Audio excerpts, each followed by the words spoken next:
Bismillahirrahmanirrahim. Assalamualaikum warahmatullahi wabarakatuh. Alhamdulillahi rabbil alamin.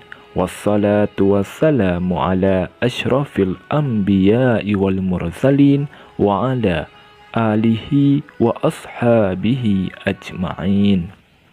Ashhadu an la ilaha illallah wahdahu la syarikalah wa ashhadu anna Muhammadan abduhu wa rasuluh. Allahumma salli ala sayyidina Muhammad wa ala ali sayyidina Muhammad. Syukur alhamdulillah kita dapat berjumpa kembali di channel ini. Harapan dan doa saya, semoga saudaraku semua yang menonton video ini selalu diberikan kesehatan, dilapangkan rezekinya, diampuni dosanya, dan dipanjangkan umurnya. Amin. Amin. Ya Rabbal Alamin. Saudara muslim yang dirahmati Allah Subhanahu wa Ta'ala, setiap manusia di dunia ini pasti akan meninggal dunia tanpa melihat latar belakangnya, mau dia kaya atau miskin, tua atau muda, sehat atau sakit, dan lain sebagainya. Mati di dalam keadaan husnul khotimah adalah harapan semua orang, mengakhiri sebuah kehidupan dalam kondisi yang baik atau diridai oleh Allah Subhanahu wa Ta'ala. Meninggal dalam keadaan husnul khotimah juga memiliki keutamaan. Maka ketahui tanda-tanda kematian seseorang bahwa dirinya meninggal dalam keadaan baik. Lantas apa saja 11 tanda orang yang meninggal dalam keadaan husnul khotimah? Yang pertama, mengucapkan kalimat syahadat menjelang wafat. Syahadat adalah kalimat tauhid yang harus selalu kita ucapkan, sebab itu adalah pengakuan kita kepada Allah Subhanahu wa Ta'ala sebagai Tuhan dan Nabi Muhammad SAW sebagai Rasul kita. Siapa yang akhir ucapannya adalah kalimat La ilaha illallah, dia akan masuk surga. Hadis riwayat Abu Daud. Yang kedua, mengeluarkan keringat di dahi. Tanda selanjutnya yakni seseorang yang meninggal dengan mengeluarkan sebulir jagung di dahinya. Meninggalnya seorang mukmin dengan keringat di dahi. Hadis riwayat Ahmad. Yang ketiga, meninggal pada malam atau siang hari Jumat. Hari Jumat adalah hari yang mulia bagi umat muslim, di mana pada hari itu kita diperintahkan untuk menunaikan ibadah salat Jumat, memperbanyak berzikir, dan amal ibadah lainnya. Tidaklah seorang muslim yang meninggal di hari Jumat atau malam Jumat kecuali Allah akan menjaganya dari fitnah kubur. Hadis riwayat Ahmad dan At-Tirmizi. Yang keempat, meninggal karena penyakit wabah. Orang yang meninggal karena wabah merupakan meninggal dalam keadaan husnul khotimah. Mati karena penyakit sampar adalah syahid bagi setiap muslim. Hadis riwayat Bukhari. Yang kelima, meninggal karena sakit perut. Meninggal karena sakit perut termasuk husnul khatimah. Barang siapa yang mati karena sakit perut, maka dia adalah syahid. Hadis riwayat Muslim.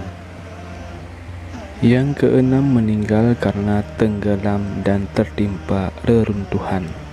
Seorang muslim yang meninggal karena tenggelam dan tertimpa reruntuhan maka tergolong mati syahid.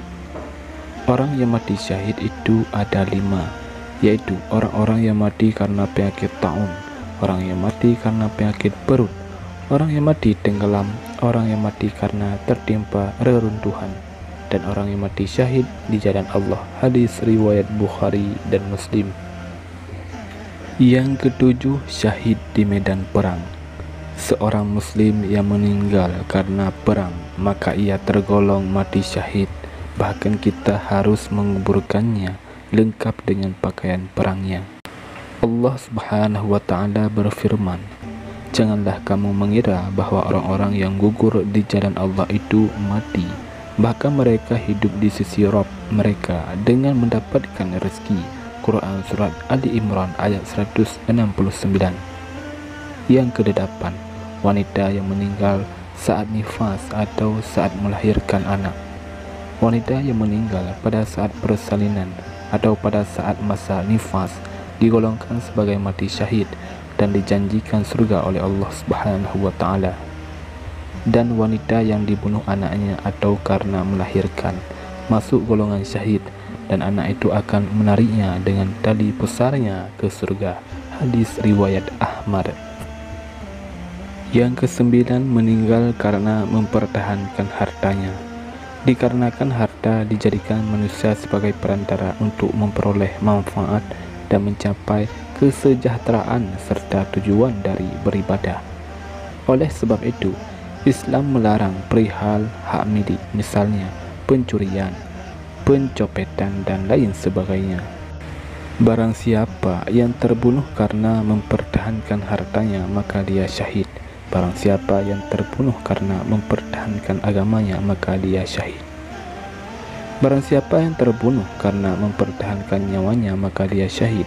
Dan barang siapa yang terbunuh karena mempertahankan keluarganya, maka dia syahid. Hadis riwayat At-Tirmizi.